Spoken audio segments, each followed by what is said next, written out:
오늘 저와 여러분에게 주시는 하나님의 말씀은 레위기 23장 9절에서 22절 말씀으로 감사는 귀한 마중물, 이런 제목으로 하나님 말씀 선포하겠습니다. 오늘도 오직 예수님입니다. 여러분, 감사하면 떠오르는 이미지가 있죠? 감사하면 떠오르는 생각이 있습니다. 여러분들은 무엇이 떠오릅니까? 어떤 이미지가 생각이 납니까? 저는 이 감사하면 이 감동이 느껴집니다. 감사는 하면 할수록 감동스러운 일이 삶 속에서 많아지기 때문입니다. 또 감사하면 이 보석이 떠오릅니다. 감사하는 삶은 가장 가치 있고 빛나는 보석과 같이 귀하기 때문입니다. 무엇보다도 감사는 더욱 풍성한 기쁨과 행복을 솟아나게 하는 마중물이 됩니다. 옛날에 그 펌프로 물을 끌어올릴 때에 이 펌프가 비어 있으면 물이 나오질 않습니다. 이때 먼저 펌프에 물 한 바가지를 채워 넣습니다. 이 한 바가지의 물, 이게 마중물입니다. 이 마중물을 통해서 이제 펌프의 물이 훨훨 이제 솟아나게 되는데, 이 마중물이라는 뜻이 뭐냐면 밑에 있는 물을 마중 나가는 물이다 해서 마중물입니다. 그래서 마중물을 부으면 정말 밑에 있는 물을 마중 나가서 물이 콸콸 이제 솟아나게 되는 것이죠. 이처럼 감사가 마중물인 것은 감사하면 할수록 감사할 일들이 계속 솟아나기 때문입니다. 예수 믿는 성도는 다른 많은 다양한 일들을 잘 해야 되겠지만 무엇보다도 감사를 제일 잘하며 살아야 됩니다. 왜요? 늘 은혜와 하나님의 그 사랑 가운데 살고 있기 때문입니다. 그동안 여러분 받은 은혜를 한번 생각해 보십시오. 하나님께 받은 그 은혜를 구체적으로 헤아려 보십시오. 그리고 앞으로 주어질 은혜들을 기대해 보십시오. 생각만 해도 감사, 생각만 해도 기쁨 아닙니까? 여러분, 감사는 은혜를 아는 자가 실천하는 신앙인의 성숙한 태도, 이게 바로 감사입니다. 우리 샘물 가족들은 지금 내게 주어진 은혜를 크게 보면서 삶의 자리에서 감사를 제일 잘하는 그런 성도들의 삶이 되기를 주님의 이름으로 축복합니다. 상식적이지만 부부가 서로를 바라보면서 감사 표현을 많이 하고 자주 하면 건강하고 행복한 관계가 됩니다. 가정 안에서 부모는 부모대로, 자녀는 자녀대로 감사로 가득하게 되면 그 가정은 이 땅에서 미리 맛보는 천국의 삶이 됩니다. 특히 하나님과의 관계 속에서 감사를 잘하는 것은 영광과 기쁨이 되고 복된 삶입니다. 그러므로 하나님의 자녀인 저와 여러분은 눈을 뜨자마자 아침에 일어나서 감사의 고백을 드릴 뿐만 아니라 하루 일을 다 마치고 하루를 마감할 때도 감사로 마무리하는 그런 삶이 되어야 합니다. 감사가 체질인 성도가 될 때에 하나님께 영광이 되어질 뿐만 아니라 더욱더 풍성한 은혜로 채워지는 복된 존재가 됩니다. 한번 생각해 보세요. 지금 내가 가지고 있는 거, 지금 내가 할 수 있는 거, 지금 내게 있는 것을 바라보면 감사하고 기쁨이 됩니다. 그러나 남들에게는 있는데 왜 내게 없어? 내게 지금 없는 거, 지금 안 되는 거 크게 보고 집중하게 되면 속상하고 힘이 듭니다. 독일에서 한 청년이 허름한 그 여관에서 하루를 묵게 됐습니다. 하나님, 오늘도 하루를 지켜주신 거 감사합니다. 내일도 하나님이 은혜로 인도해 주옵소서 하고 기도하고 잠을 청했습니다. 근데 아침에 눈을 뜨고 나가려고 하니까 세상에 구두가 없어진 거예요. 구두가. 하나님, 저 구두 한 켤레입니다. 이렇게 가난한 자의 구두를 이것까지도 지켜주시지 않습니까? 하고는 원망과 푸념이 그 입에서 나왔습니다. 마침 그날이 주일이었는데, 그래서 여관 주인이 아주 허름한 신발을 하나 갖다 주면서 이 여관 주인이 교회를 나가니까 같이 교회 가자고 권유해서 교회에 가게 됐습니다. 그런데 이 청년 옆에 앉아 있는 한 성도가 있는데 그 성도는 두 발이 없었습니다. 근데 얼굴 표정은 매우 밝아 보였고 하나님께 감사 기도드리는 행복한 예배자의 모습을 보게 된 것입니다. 그는 충격을 받았습니다.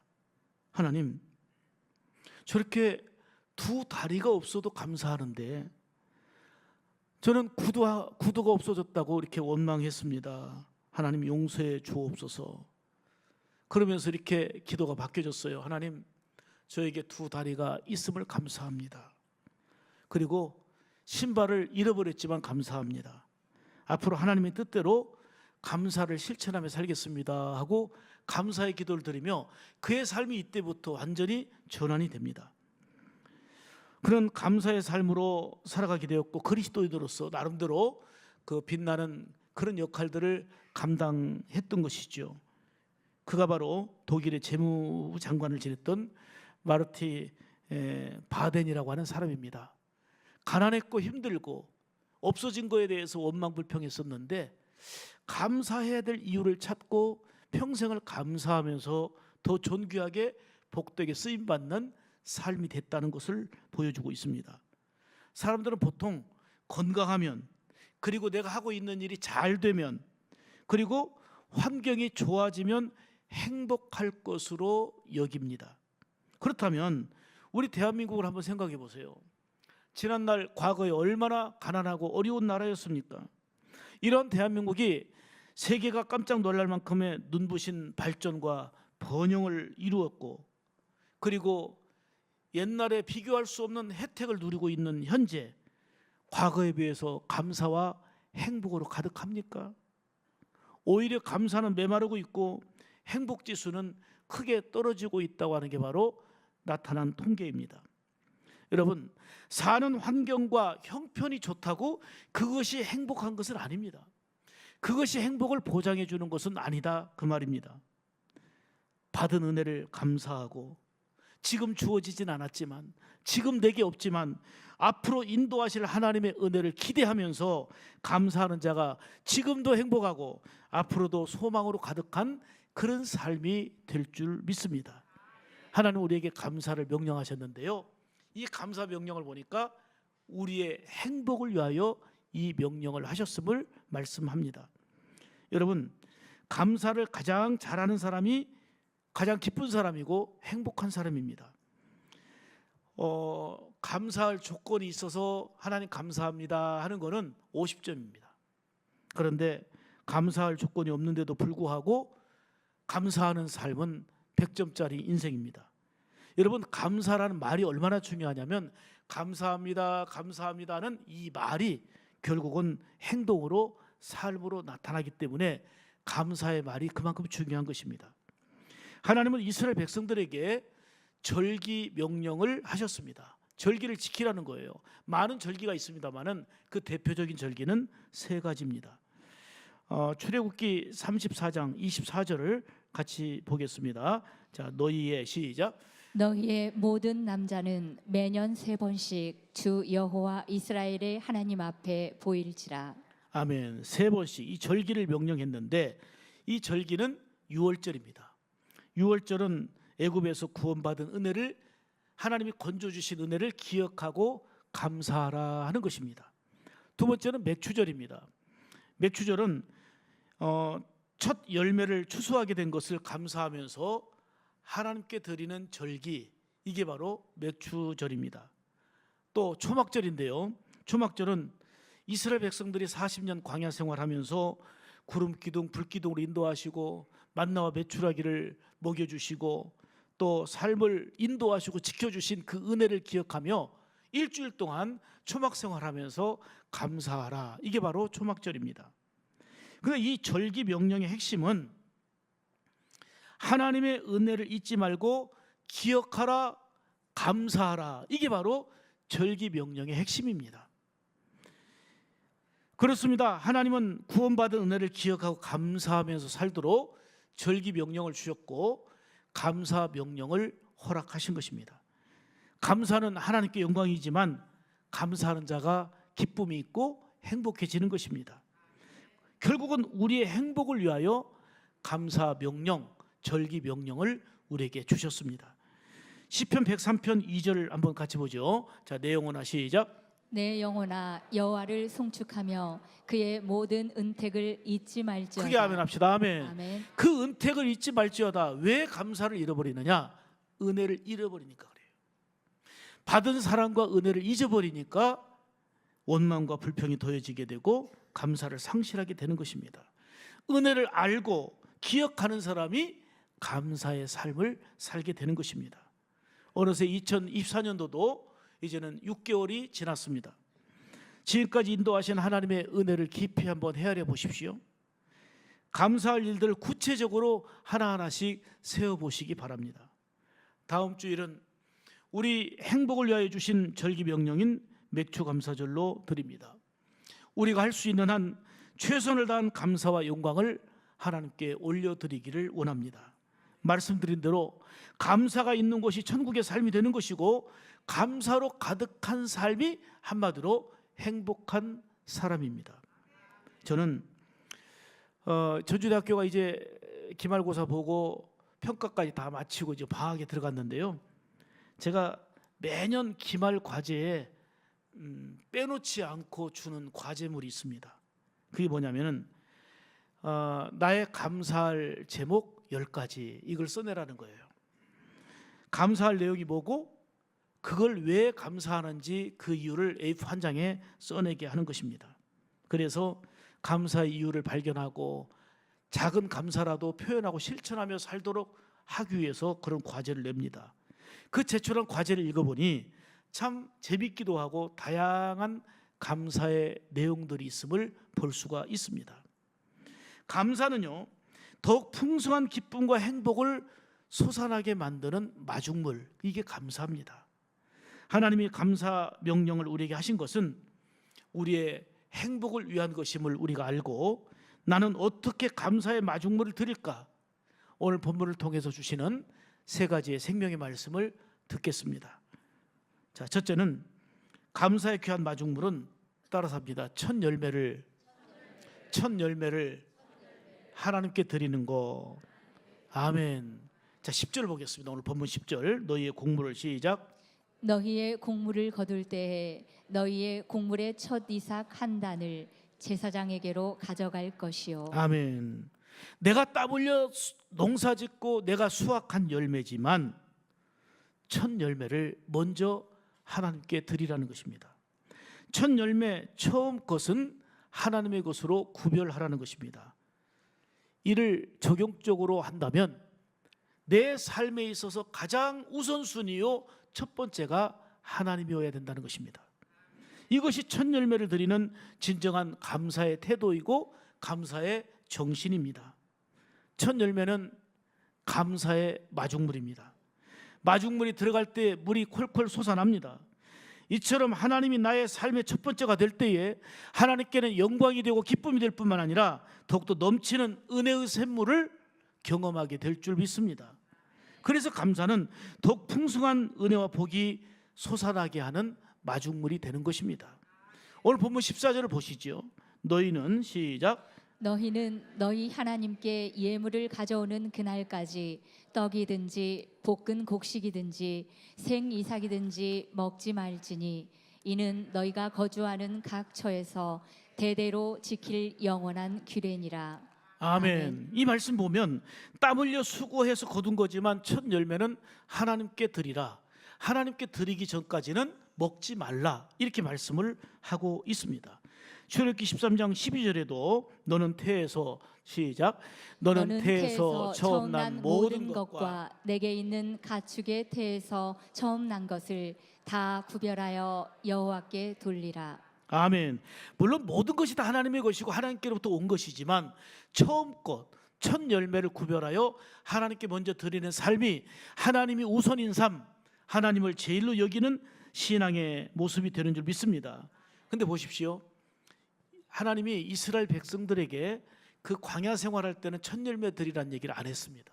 왜요? 농사 짓는 것도 아니고 하나님이 내려주시는 일방적인 만나와 메추라기로 먹고 살아야 됐기 때문에 첫 열매를 드리라는 얘기가 없었어요.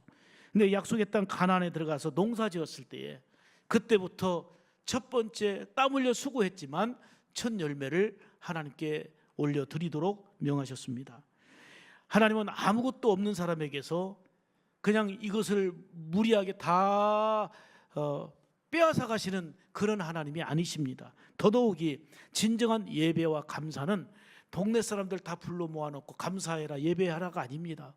하나님의 구원의 백성, 하나님의 은혜의 백성들이 하나님을 예배하는 거고 진정한 마음으로 감사로 영광을 돌리게 되는 것입니다. 진정한 감사는 구원받은 하나님의 자녀인 성도가 드리는 아름다운 향기입니다. 그러므로 믿음으로 드림으로 우리가 드림으로 점점 소멸되고 줄어들고 없어지는 것이 아닙니다.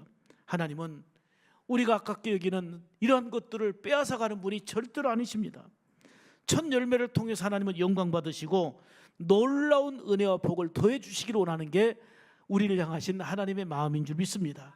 잠언 3장 9절 10절에 보면 너무 잘 나타나 있는데요. 자, 시작. 내 재물과 내 소산물의 처음 익은 열매로 여호와를 공경하라. 그리하면 내 창고가 가득히 차고 내 포도즙 틀에 새 포도즙이 넘치리라. 아멘. 아멘. 내 재물과 소산의 처음 익은 열매, 첫 열매로 여호와를 경외하라.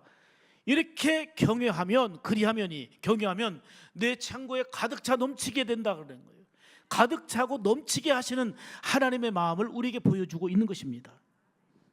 우리가 드리는 11조도 나의 생명과 물질의 주인은 하나님이심을 고백하면서 믿음으로 드리는 것입니다. 첫 열매와 11조를 드려서 하나님께 영광 돌리고 이것이 감사의 마중물이 되어서 하나님께는 영광이 될 뿐만 아니라 더욱더 풍성하게 넘치게 역사하시는 하나님의 은혜를 힘입게 되는 귀한 삶의 은혜로 이어지게 될 줄로 믿습니다. 두 번째로 감사의 귀한 마중물은 풍성한 감사를 하나님께 드리는 것입니다. 자, 17절 말씀 보신 다음에 이어서 말씀드리겠습니다. 너희 처소에서 시작. 너희 처소에서 에바 10분 1호 만든 떡 2개를 가져다가 흔들지니 이는 고운 가루에 누룩을 넣어서 구운 것이요 이는 첫 요제로 여호와께 드리는 것이며. 아멘. 추수한 첫 열매로 빵을 만들어 갖고 하나님께 제사를 드리는데 거기에 뭘 넣으라 그랬어요? 누룩을 넣으라 그랬어요. 누룩을 넣으면 이 부풀어지는 건데, 다시 말하면 하나님께 풍성한 감사, 넉넉한 감사의 의미를 우리에게 보여주고 있는 것입니다. 비록 힘들고 어려운 일들은 우리 삶 가운데 많지만 하나님께서 베푸신 은혜, 우리가 받은 은혜들을 한번 구체적으로 헤아려 보시기 바랍니다. 우리가 생각만 해도요, 생각만 바로 해도 얼마나 감사하고 기뻐할 일이 많은지 모릅니다. 내가 만약에 북한 땅에 태어났다면 어떤 존재가 됐을까요? 내가 지금 소말리아 땅에 태어났었다면 지금 현재 나의 모습은 어떠했을까요? 내가 북한 땅에 태어나지 않고 저 소말리아 땅에 태어나지 않고 대한민국에 사는 것 자체도 생각만 해도 감사합니다. 거기에 내가 예수 믿어 구원받고 하나님의 존귀한 자녀 되어서 하나님의 돌보심과 인도하심의 은혜를 누리고 산다는 게 생각만 해도 얼마나 큰 은혜이고 감사입니까? 그래서 생각이 곧 감사로 이어지는데 영어의 감사와 생각은 같은 어원입니다. 감사가 생각에서 나온 것입니다. 감사의 귀한 마중물은 하나님의 은혜를 생각하며 풍성한 감사를 드리는 겁니다. 풍성한 감사는 넉넉하고 많은 걸 드린다는 것도 의미가 있지만 내가 도무지 감사할 수 없는 중에, 감사할 수 없는 환경 중에서도 하나님께 드리는 감사가 바로 넉넉한 감사요 풍성한 감사입니다. 저는 그 김준호 씨 이야기를 들으면서 큰 도전과 감동을 받았어요. 우리 김준호 씨는 군에 입대했는데, 건강한 몸으로 입대했는데 관물대 위에 올라가서 물건 정리하다가 추락해가지고 떨어져서 사고를 당했습니다. 척추를 다쳤는데 뭐 꼼짝할 수 없어가지고 전신마비 환자가 되고 말았습니다. 젊은 혈기로 왕성하고 힘이 넘친 군인이, 이 청년이 전신마비 환자가 됐으니 얼마나 삶을 비관하며 낭망이 됐겠습니까? 사는 게 아니었고 살 소망조차 끊어진 절망 어린 나날이었습니다. 이런 절망적인 상황, 이런 괴로운 상황 속에서 그는 예수님을 믿게 되었고 절대적으로 예수님을 의지하기 시작한 겁니다. 그가 예수 믿고 그분이 나의 주인이요 나의 삶을 인도하는 분이라는 것을 알게 된 이후에 자기 몸의 변화는 없었지만 마음의 평안이 왔고 위로를 얻고 힘을 얻은 것입니다. 내 척추가 이제는 온전히 마비된 것이 풀린 게 아니에요. 지금 여전히 불편하고 힘들지만 예수님이 나의 생의 주인 되심을 믿고 의지하며 하늘 위로부터 내려오는 놀라운 평안과 힘을 얻은 것입니다. 그래서 그는 용기를 얻었고 매 순간 주님을 바라보는 삶을 살면서 나중에 이렇게 4가지의 감사의 고백을 드리는데 그게 정말 마음에 절절히 감동으로 닿습니다. 자, 김준호 씨의 감사의 고백을 제가 읽어드립니다. 첫째, 전신마비 환자가 된 것을 통해서 내가 예수 믿고 구원받은 것을 감사합니다. 내가 건강했으면 내가 예수 안 믿었을 것 같은데 그 고통 속에 환난 속에 내가 예수를 믿게 되었고 구원받은 은혜 감사합니다. 이게 첫 번째 감사합니다. 두 번째는 내가 군대에서 다쳐서 치료비를 해결할 수 있어서 감사합니다 라고 감사의 고백을 했습니다. 세 번째는 원호병원에 입원하고 있을 때에 아내를 만나게 된 거 감사합니다. 그때는 그 아내가 간호사 실습생이었대요. 실습생으로 왔는데 그 간호사가 이제 아내가 된 거예요. 그래서 원호병원에 입원하고 있을 때 아내를 만나게 된 거 감사합니다. 또 하나는 다른 사람이 하지 못하는 구필화가 뭐 전신을 쓸 수가 없으니까 입으로 입에다가 붓을 물고서 이제 그리는 화가죠. 구필 화가가 된 거 감사합니다. 지금 사진이 그가 구필 화가의 작품이에요. 입으로 그린 작품인데 그래서 이제 이 속에서 감사할 거리를 찾은 거예요. 이게 바로 풍성한 감사고 이게 하나님께 드리는 넉넉한 감사하다 하는 것입니다. 왜요? 도무지 감사할 수 없는 환경에서도 감사의 보화를 발견해서 감사의 영광을 올려드리고 있습니다. 감사할 만한 일이 있어서 가지고 감사거리를 찾아내는 거예요. 감사 이유를 찾아내는 거예요. 그랬더니 감사는 축복의 마중물이 되어서 그 감사했더니 감사할 일이 삶 가운데 더 넘치게 된 줄 믿으시기 바랍니다. 지금은 당장 이해하지 못하지만 하나님의 선하신 계획, 하나님의 선하신 뜻이 있음을 믿음으로 기대하며 감사하는 삶이 될 때에 지금 현재도 승리하지만 앞으로 주어진 날들을 복되게 맞이하는 성도들의 삶이 될 줄로 믿습니다. 날 구원하신 주 감사 모든 것 주신 감사 지난 추억이 내 감사 주 내 곁에 계시네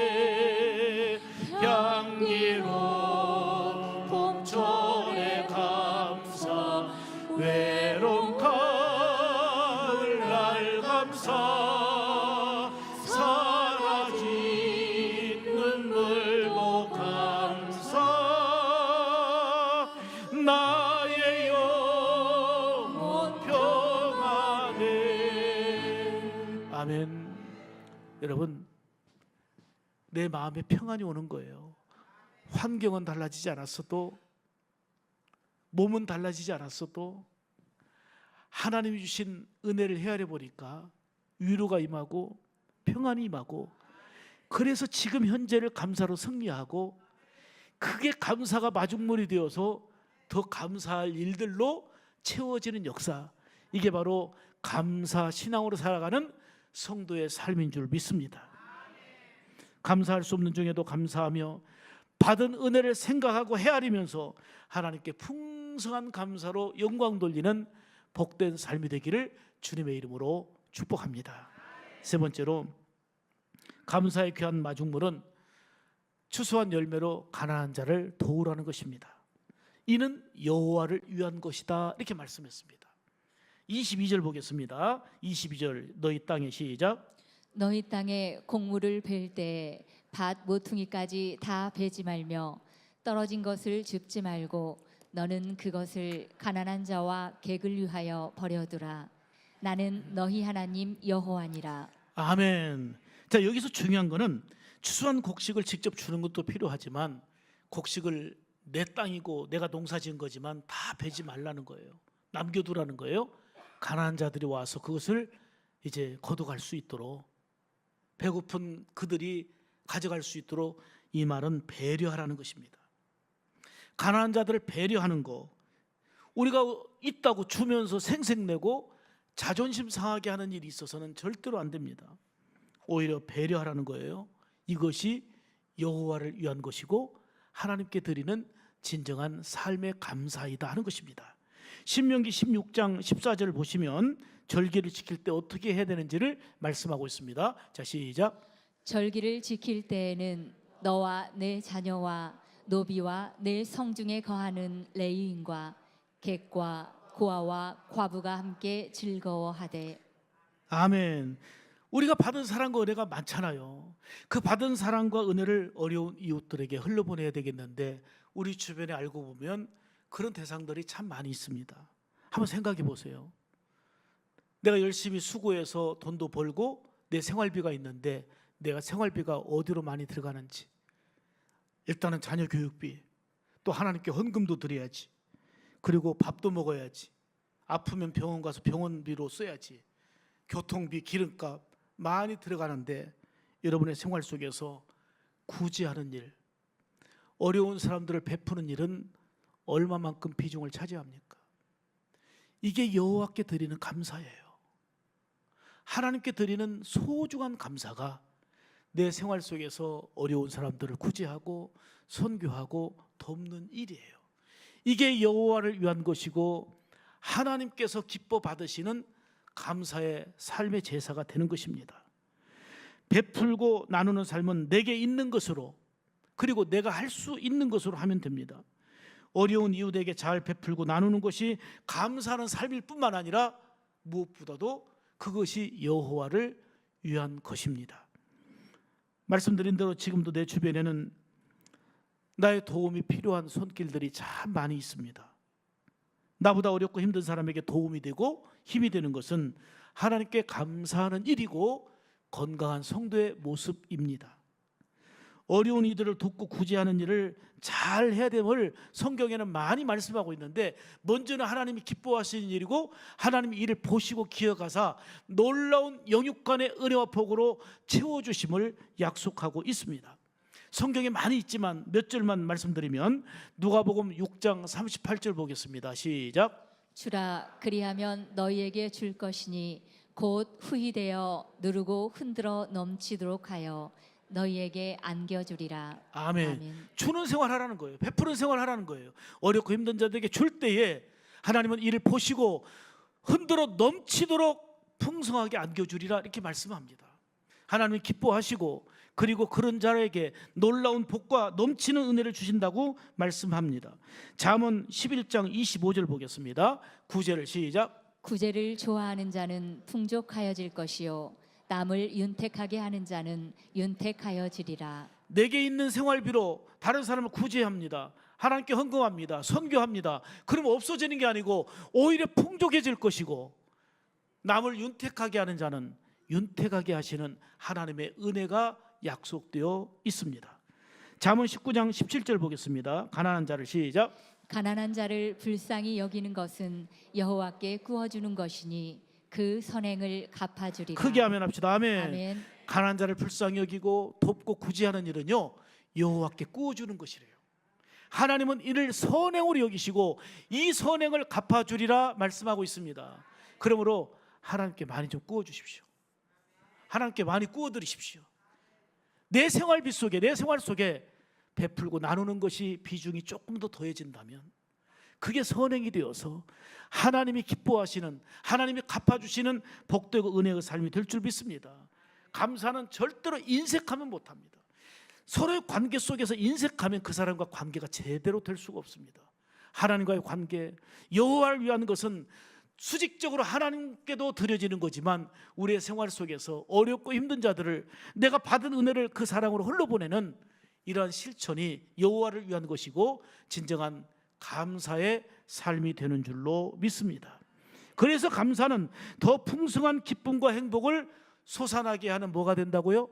마중물인 줄 믿습니다. 감사의 귀한 마중물은 첫 열매로 구별하여 하나님께 영광을 올려드리는 것입니다. 모든 것이 다 하나님의 것이지만 처음 거 첫 열매를 구별해서 하나님께 드리고자 하는 하나님이 제일인, 하나님이 우선인 이런 삶을 살아가야 될 줄 믿습니다. 감사의 귀한 마중물은 풍성한 감사를 하나님께 드리는 겁니다. 이는 많은 양을 드린다는 의미도 있지만 감사할 수 없는 중에도 절대적으로 하나님을 찬양하고 감사하는 이런 감사입니다. 감사의 귀한 마중물은 받은 은혜를 헤아려 보면서 내 삶의 주변에 가난하고 어려운 사람들을 돕고 베풀고 섬기며 사랑으로 흘러보내는 것입니다. 이것이 여호와를 위한 것이고 여호와께 꾸어주는 것이니 그 선행을 귀하게 여기사 갚아주시는 하나님의 은혜가 임하는 줄로 믿습니다.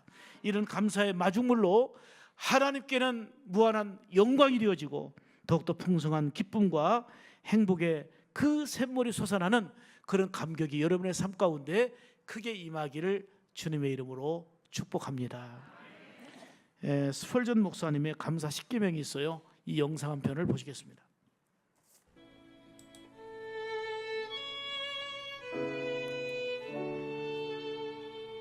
감사 10계명 찰스 스펄전 목사.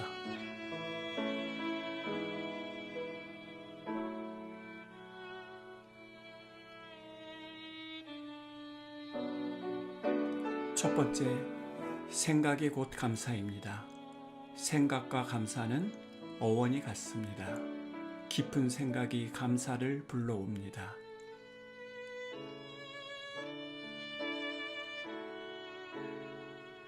두 번째, 작은 것부터 감사하십시오. 바다도 작은 물방울로부터 시작되었습니다. 사소하고 작아 보이는 것에 먼저 감사하십시오. 그러면 큰 감사거리를 반드시 만나게 됩니다.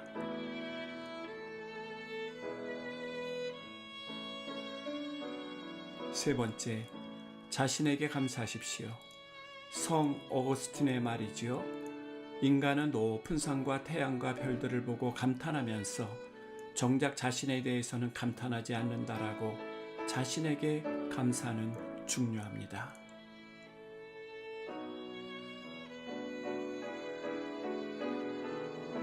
네 번째, 일상에 감사하십시오.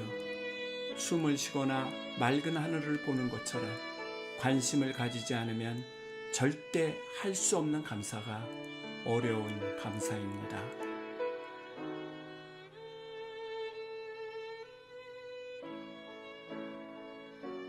다섯 번째, 문제를 감사하십시오. 어떤 문제에도 반드시 해결책은 있게 마련입니다.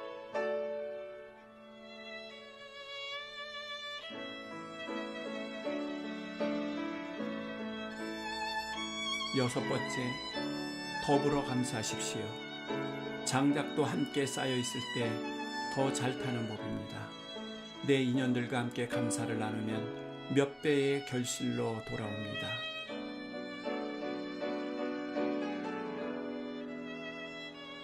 일곱 번째, 그럼에도 불구하고 감사하십시오. 결과를 보고 감사하지 마십시오. 시작하기 전에 드리는 감사가 더 아름답습니다.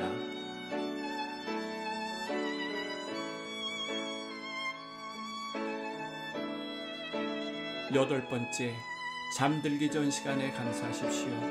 대부분의 사람들이 짜증과 걱정을 안고 잠자리에 듭니다. 잠들기 전에 감사는 영혼의 청소가 됩니다.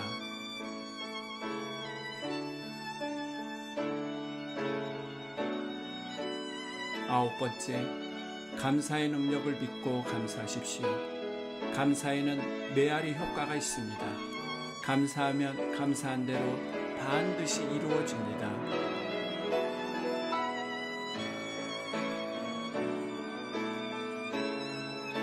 열 번째, 모든 것에 감사하십시오. 당신의 삶에서 은혜와 감사가 아닌 것은 단 한 가지도 없습니다. 기도하겠습니다.